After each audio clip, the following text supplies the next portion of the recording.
If there's one thing that I hear no matter where I go, is people lamenting at the decline in quality of television news. As someone who describes herself as a child of television, I can identify. What began as a chase for TRPs has now descended at best into banality and at worst often into hate mongering. I'm Barkha Dutt, you're with the Mojo Story. Today we'll be shining a light in a way on our own industry, on the state of television news as captured in a new web series aptly called Broken News. I'll also be talking to Sonali Bendre, who is, of course, the central protagonist of this series, playing a journalist with ethics. Yes, those still exist.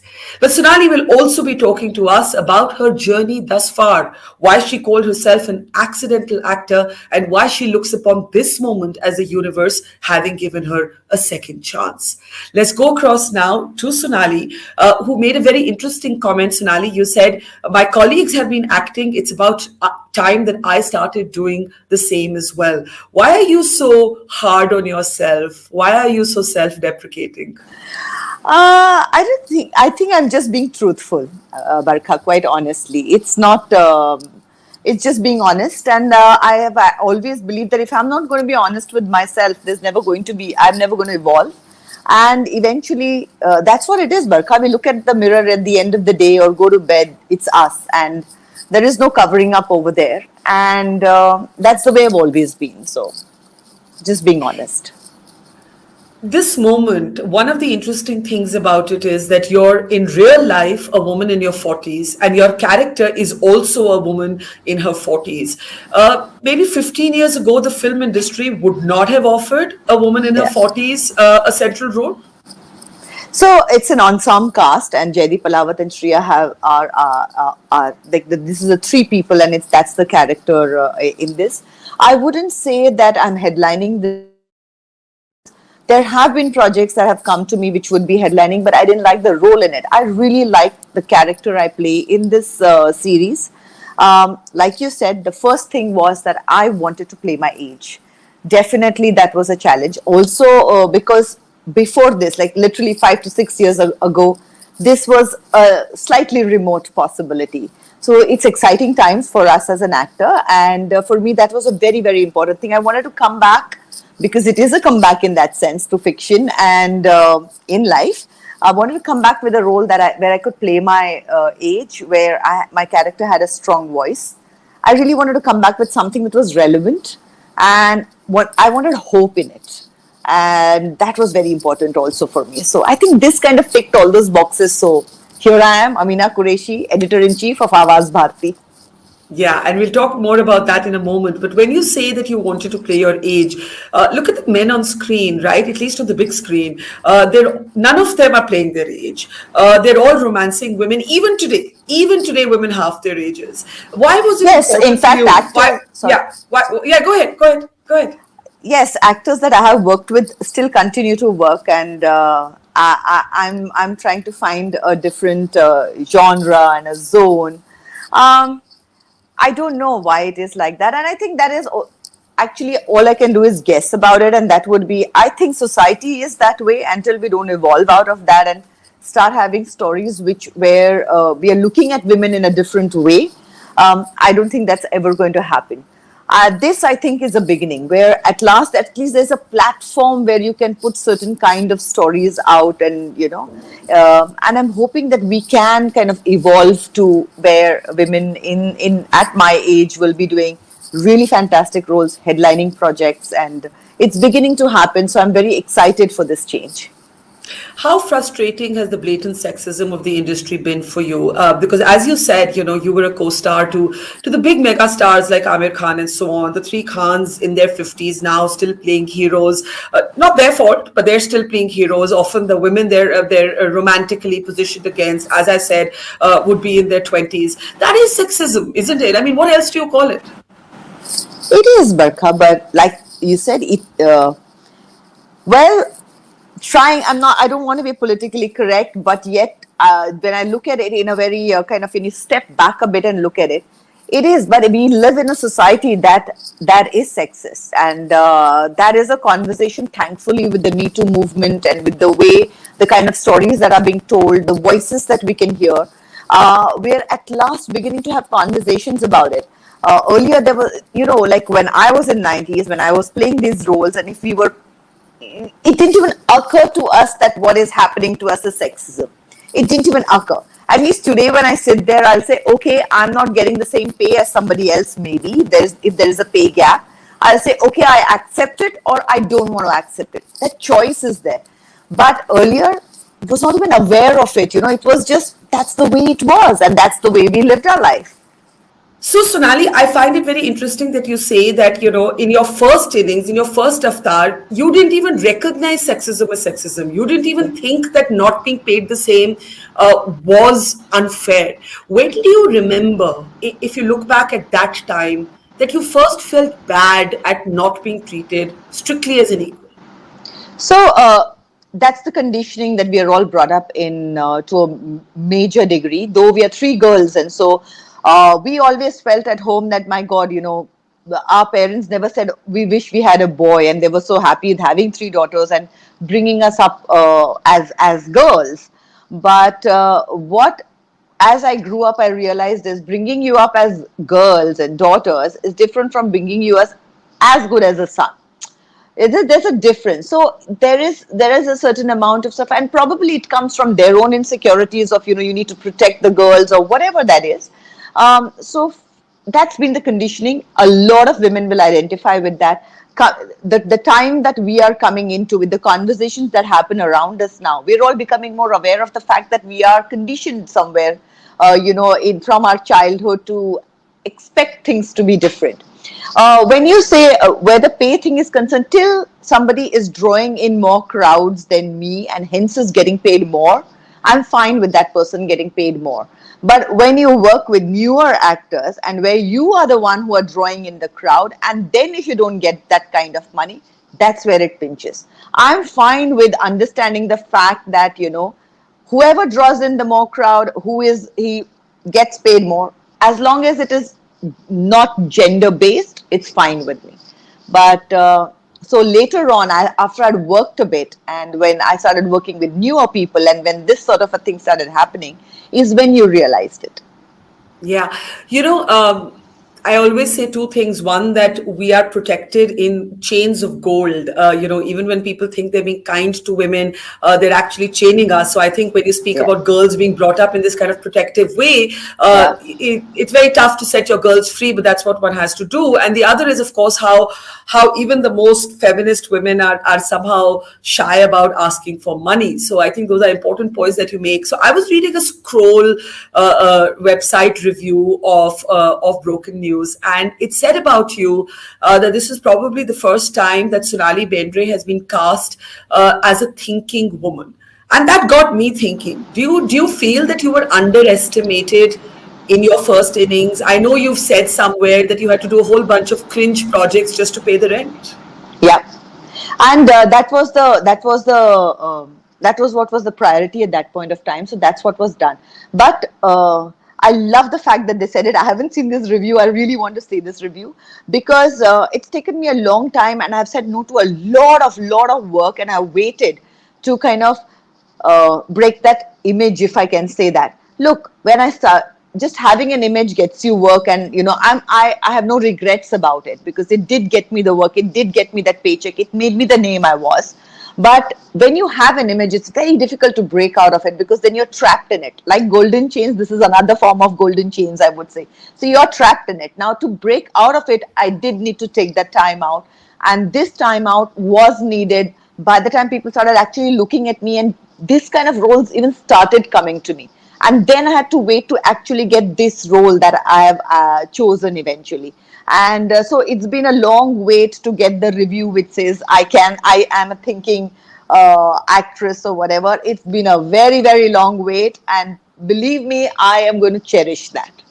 So, Sonali, I was really struck by the irony, you could even call it meta, that, at a time that you're playing or you're essaying this role as a broadcast presenter, as a woman who runs a newsroom, I don't remember a time in recent memory when your industry, the film industry, your colleagues have been targeted with the kind of, I would say, venom and hatred the television channels have. It's something that started with the death of Sushant Singh Rajput. It continued through the case against Aryan Khan, Shah Rukh Khan's son. Since then, of course, all the charges against him have been dropped.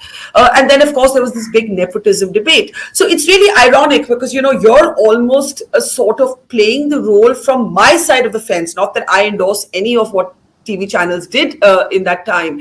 How do you make sense of that? How do you make sense of what happens suddenly with Bollywood? This sudden hatred from TV channels, this sudden sort of wrenching open of who's an insider, who's an outsider, and now having to step in and actually play a journalist at a time like that.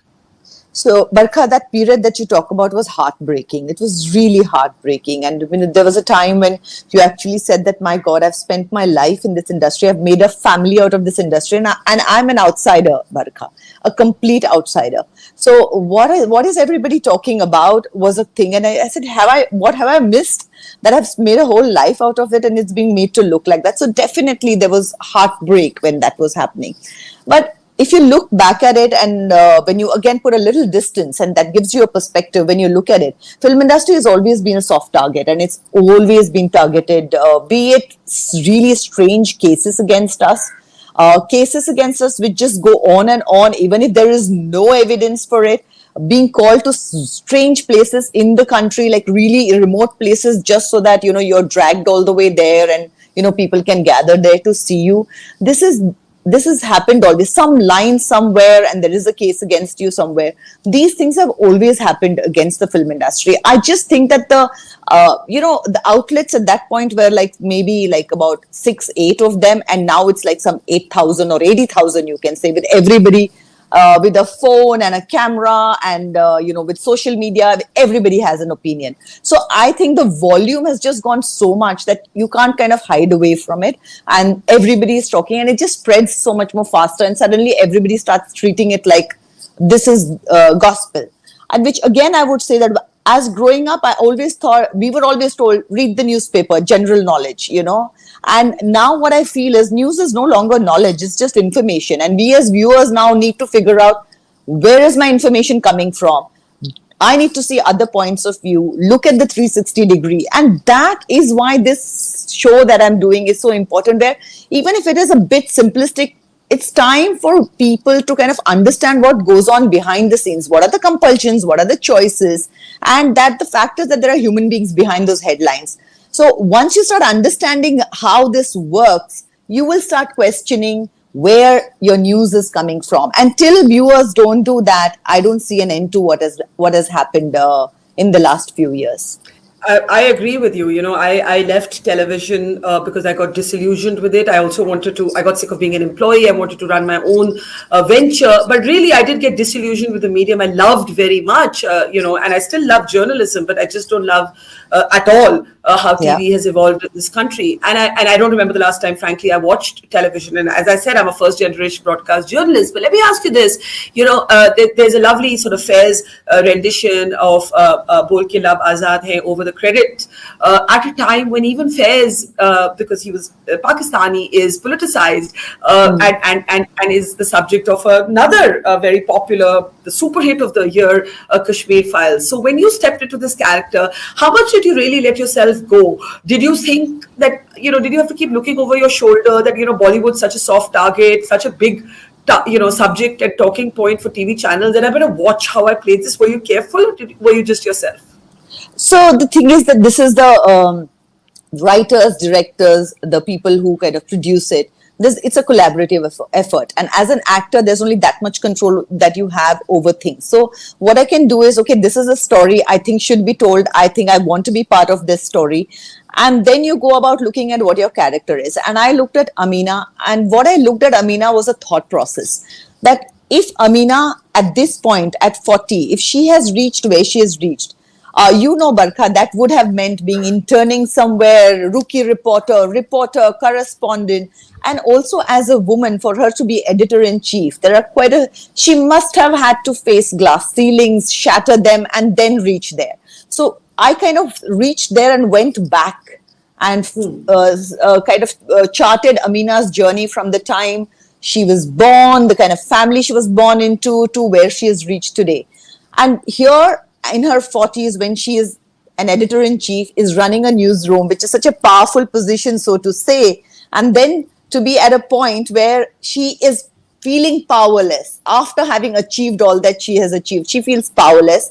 She feels that there are choices here, and what is the choice she's going to make? I mean, one place can be the end of journalism as she knows it, or her thought process as she knows it.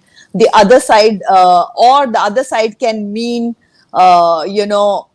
end of her career, so to say. So what does she choose, or can she find a third path? And all this I thought was such a important conversation to have just now, because I think all of us as society are going through this, because there's just this whole explosion of information. We've never had information like this. The generation, when I see my son who's 16 and the kind of information they have at their fingertips, it's totally different. To, kind of just do due diligence or write an essay. If you had to do research, we waited, we went to libraries, we waited for books to be available, then we did it. For them, it's just a matter of a snap of finger, it's literally at their fingertips. So I don't know what this generation is going to be like 10, 15 years down the line when we look back at these times.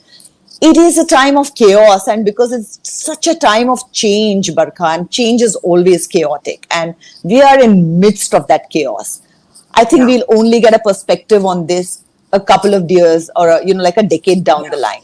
So let me ask you this: in terms of your own evolution, you've had a rough few years in the middle battling cancer, but battling it successfully.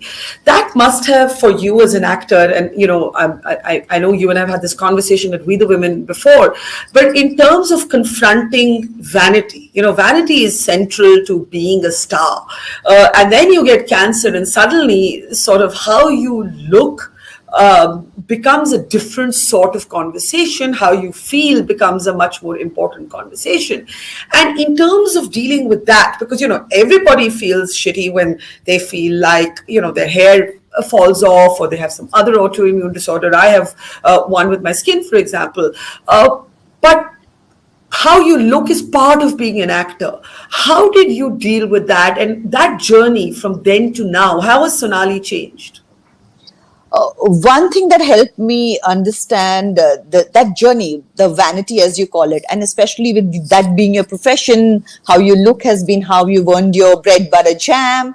It was huge. We spoke about it, and I've always spoken about how that affected me. But Barkha, the main thing that it helped me deal with the fact that I'm aging.